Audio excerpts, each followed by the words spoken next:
Good morning सगळ्यांना. आजचा सुट्टीचा दिवस असल्यामुळं सगळे उशिराच उठले होते. आज नाश्त्याला होते पोहे आणि पोहे मी बनवून घेतले होते आणि चहा बनवायचा होता मला. चहा तर दोघांसाठीच बनवायचा होता. म्हणजे नाश्ता हे करून झालं होतं सगळ्यांचं. आता मला इथं ना ब्लाऊज शिवायचं होतं. मी त्या दिवशीच कट करून घेतलं होतं, ते शिवायचंच राहिलं होतं.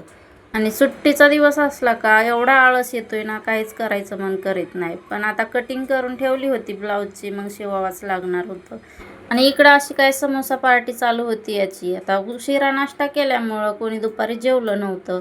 मग सगळ्यांनी एक एक समोसा खाऊन घेतला आणि तितक्यात माझं पार्सल पण आलं होतं.